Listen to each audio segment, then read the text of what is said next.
Hey everybody, HomeSliceHenry here, and today I hit 3300 elo in the Go Battle League.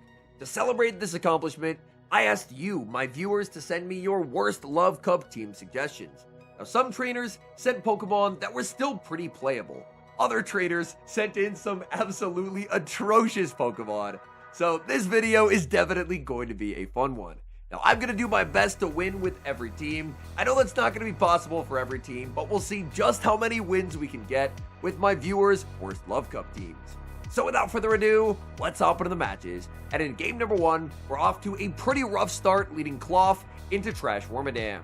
Now, unfortunately, I am pretty soft to Trash Wormadam on this team, so I'm forced to stay in with the Cloth. But Cloth will get absolutely deleted by super effective Iron Heads. Rock Tomb does connect for some big damage, but unfortunately, even debuffed, I'm still going to get deleted by Iron Head, so I'm forced to put up a shield. I'm going to try for the Mud Slap farm down with Cloth. Unfortunately, I cannot get it, so I'm forced to pivot out and catch the double resisted and debuffed Iron Head onto Wash Rotom. Wash Rotom will now be answered with Licky Licky. Licky Licky, it's just incredibly consistent neutrally. It's able to spam out Body Slams very, very quickly. I will make it to a Hydro Pump, but I want to try and threaten a second Thunderbolt if possible, so I will go for the Thunderbolt bait. The bait is successful. Licky Licky puts up the shield. I try and CMP tie them, but my opponent is just going to go for the extra energy. Thunderbolt is going to force the final shield. I pivot back into the Cloth and snipe with the Rock Tomb. I know Rock Tomb's not going to knock out, but I just need the damage onto the Licky Licky. Now that Licky Licky is debuffed and they've lost a lot of HP, suddenly it feels a lot less imposing to deal with. I can look to bring in Morgrem as my opponent pivots into an Ember Macargo, and being down a turn is so bad for my opponent, because Morgrem is just going to cleanly outpace and land a foul play before they can apply a debuff.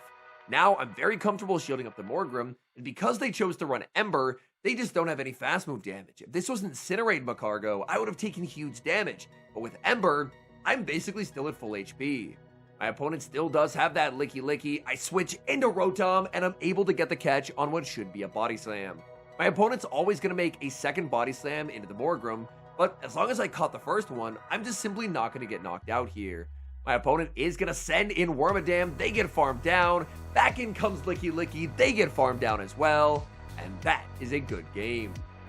We move to game number 2, picking up a terrible lead, Lurantis into Macargo. Turns out it's another Ember Macargo. I save switch into Shadow Magmar, and my opponent is going to respond with Clefable. Clefable is not going to know what hit it, as Fire Punch almost does 3/4 of their health bar. Shadow Magmar cannot take a hit whatsoever, but its damage output is absolutely ludicrous. They have farmed up a ton of energy on their Clefable. I'm more than happy to put up a shield because I'm pretty sure a Moonblast would knock me out. When they fire off energy, I realize this cannot be a Moonblast, but Shadow Magmar is so frail that even a Meteor Mash almost picks up the knockout. If my opponent no shields here and does not play for switch, I instantly lose the game. So when they end up shielding for switch advantage, I'm very happy. Because even the Lurantis into Macargo matchup is not going to be that good once they have no shields to protect themselves from a superpower. Back in comes Macargo. I'm going straight for the superpower, but I don't really want to bail out of the matchup and get debuffed on Flamigo, so I'm just going to stay in with Lurantis. We would have had a simultaneous KO that forces my opponent to fire off energy, and now I have Flamigo in the 1-0s. Flamigo in the 1-0s beats everything in this meta. My opponent sees the writing on the wall and concedes the match. Unfortunately, we get a terrible lead in game number 3, Armarouge into Licky Licky. I'm going to bank a Psyshock for later, save switch into a quick attack Sylveon. My opponent banks a ton of energy and sends out a Trash Wormadam. I am in such an incredibly bad spot. Sylveon is completely walled. I can fire off Moonblast, and Moonblast is a very efficient attack, but Trash Wormadam just simply does not care. I make Moonblast number 2. This is going to be getting Wormadam into the red HP, unless my opponent miscounts, and they are just simply too good at overfarming. I am not going to make the Psyshock, and I will get KO'd by Iron Head. In comes Morgrem, trying to snipe down with Sucker Punches, but the Wormadam is too bulky. They make the Iron Head, and that's very bad news for me. My opponent gets aggressive. They pivot into Skeleturge. They realize Skeleturge does not offer a lot of value for them in this game. I fire off Foul Play. Foul Play does get shielded. I farm up, switch into the Armarouge, and get the CMP Sack Swap. This is a catch of their Torch Song. They end up shielding, and I'm very okay letting this go because Torch Song is not going to do a lot. But look at the read my opponent made. They threw the Shadow Ball anticipating that I would go for the CMP Sack Swap.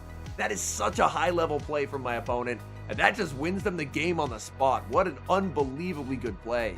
They threw a Shadow Ball and a Dark type knowing that I would go for that catch, and that play wins them the game. Just unbelievably well played from my opponent. We get the Dream lead in the next match, leading Charm Spritzy into Scrafty. My opponent safe switches into a Shadow Waterfall Milotic, and I respond with Chansey. Now, Chansey is probably going to get overrun by Milotic here because Milotic will be able to apply defense drop after defense drop with the wraps. But my goal here is basically just to try and get shields down. My thought process is, even if I lose switch advantage, if I can get 1-0 shield Camerupt, I trust that Camerupt, once the Waterfall Milotic is out of the way, will be able to sweep this game. So I farm up to the Hyper Beam, bait with the Dazzling Gleam, and the bait is successful as I'm able to get a shield from my opponent. My opponent is going to overfarm. They CMP die there, Aqua Tail to the Dazzling Gleam, and I want that 1-0 shield scenario, so I will shield up the Chansey. This Dazzling Gleam more than likely going to be shielded. My opponent has to try and free the Scrafty from that Charm Spritzy, no matter the cost. Unfortunately, Spritzy's going to have to take a lot of damage here. Back in comes the Spritzy, but this Milotic is loaded. Milotic fires off the Aqua Tail. Spritzy, not the bulkiest Pokemon around, but I need Spritzy to KO Milotic. I cannot take Waterfalls on Camerupt. It's a simultaneous knockout, and it's Camerupt versus the world. Camerupt, it's a shiny non-shadow Camerupt as well, as my opponent sends in Galarian Slowking. Galarian Slowking, they do have enough for the Shadow Ball here, or a potential Psyshock bait. I shield, I wait the turn, and I'm going to land the Earth Power. This is going to be the end of Camerupt, and then it's going to be a race to the move versus Scrafty. And this is when I remember that Scrafty's only 7 to the upper hand, and unfortunately, I didn't overfarm enough to win this game. Upper hand will knock me out, but no, the win con. They are on Thunder Punch, Power Up Punch. They have no charge move pressure. Overheat KOs the Scrafty, and somehow, against all odds, we escape with a win. Great lead in the next match, leading Charm Hatterene into a Morgrem. My opponent safe switches into Seeking, and I'm going to stay in with the Hatterene and fire off Psyshock. Psyshock will be shielded up. These Pecks are absolutely destroying Hatterene. Hatterene does not have a lot of bulk to speak of, but look at the charm damage I was able to get onto Seeking. I'm now going to send in Octillery. More than happy to no shield because I know I will not get knocked out by a Drill Run, but my opponent did end up going for the Icy Wind bait. That works out pretty nicely for me. I'm just going to tank the move on Octillery, and then it's Incineroar time. Incineroar hits the field as my opponent pivots back into Morgrem. This matchup is uncomfortable for the Incineroar. I'm definitely favored here, but I don't ever really want to waste an entire Blast Burn on a Morgrem, and they double resist Brutal Swing, so it's not like I can knock out with a Brutal Swing here either. So I only have one option. That is to double shield Incineroar, fully farm down, and exit nearly at the back-to-back Blast Burns. I have to hope that whatever's in back is going to be weak to fire. My opponent reveals their final Mon. That's not weak to fire, but it is weak to Brutal Swing. They have Skeleturge. Skeleturge shields up the Brutal Swing, but they're just too far behind. Incineroar already has back-to-back Brutal Swings. I have an Octazooka loaded on Octillery as well. In comes Seeking. Seeking gets farmed down. My opponent sees the writing on the wall and concedes the match. We pick up a terrible lead in the next match, as unfortunately Seeking beats this entire team. I stay in with the Skeleturge, throw 2 Incinerates, and then, unfortunately, I am sacrificing Johto Corsola. Corsola is about to get absolutely obliterated by back-to-back Drill Runs, but if I have any chance of winning this game, I'm going to have to fully sacrifice one of the Pokemon and try and set up the nastiest Skeleturge sweep that the world has ever seen. So, after Corsola unfortunately gets completely sacrificed, back in comes Skeleturge. I'm anticipating that my opponent will actually shield up the Seeking here, so I bait with the Torch Song, get the shield, and we might be off to the races. Boosted Skeleturge is very, very scary. I have to respect the Drill Run. My opponent does end up going for the full send. I can throw 2 Incinerates here and the Torch Song to guarantee that I will be able to outpace and have +2 residual energy for whatever they send in. My opponent sends in Licky Licky, and that's not what I was hoping to see. Even though Licky Licky is going to get shredded by the +2 Skeleturge, they are just healthy enough to withstand the Incinerates and make it to the Shadow Ball. They've basically lost their entire Licky Licky at this point, so I just need Flamigo to win the 1v1 in the back, and unfortunately it cannot as it's Soul Rock. Flamigo hits incredibly hard, But unfortunately, Upper Hand will barely not put them into farm down range without a debuff, and I did not get the Upper Hand debuff there, so I end up no shielding as they go for the Weather Ball, farm down, and unfortunately we will take the loss. Flamigo is back in the next match, and we get a great lead. Flamigo leading into Trash Wormadam. My opponent save switches into Sea King, and unfortunately, I do not have a great answer to Sea King on this team. This entire team is able to take super effective damage from that Pokemon. I send in Armarouge, my opponent ends up CMP tying here as I make it to the Psyshock. Psyshock will be pressuring the final shield from my opponent. I decide to double shield here as the Armarouge, because I know I'm getting outpaced, and if I'm shielding once, I'm going to have to shield twice. So I end up double shielding, and I will look to fire off the Psyshock. My opponent pivots out, they catch the Psyshock onto Crustle, but this is still going to do quite a lot of damage to that Crustle. I'm just going to stay in with the Armarouge. Armarouge can't quite make the Psyshock, as Crustle will outpace and take the knockout with X-Scissor, but Crustle just lost so much HP. Now I can send in Ledian. Ledian gets the full Bug Bite farm down, exiting with a ton of energy, and my opponent has realized their Wormadam has nowhere it can go. Bug Bite's even adding up against the Wormadam. I'm going for Dynamic Punch, and this Dynamic Punch is going to hurt. Dynamic Punch is going to land. There's the pivot back into Sea King. Sea King makes the Icy Wind, but Icy Wind just simply will not KO the bulky Ledian. Now I can pivot into Flamigo, and look at this. Flamigo gets the full double kick down, exiting with a Brave Bird loaded. Wormadam Bug Bite goes through, but it just simply does not matter. Brave Bird knocks out Trash Wormadam, and that is a good game. We move to the next match, going up against the world champion of 2025, Beelzeboy, and it's a terrible lead, leading Centiskorch into Milotic. I try for a catch onto Rotom. He's so patient, holding onto all of his energy, and unfortunately, Rotom is about to get absolutely destroyed by Licky Licky.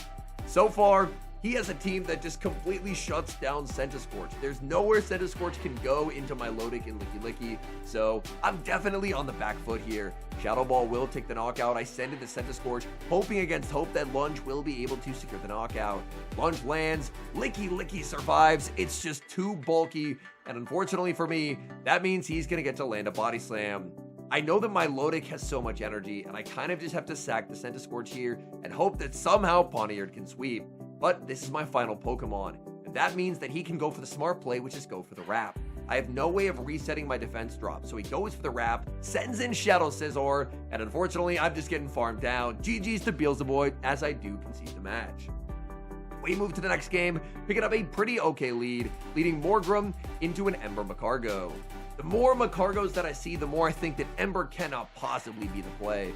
Ember, it just really doesn't do anything in terms of fast move pressure. I know the Rock Tomb pacing is slightly faster, but oh my goodness. Every Ember Macargo that I faced, I was extremely happy that it was on Ember and not on Incinerate, as it would have been way more difficult to defeat if they were on Incinerate. I pivot into Flamigo.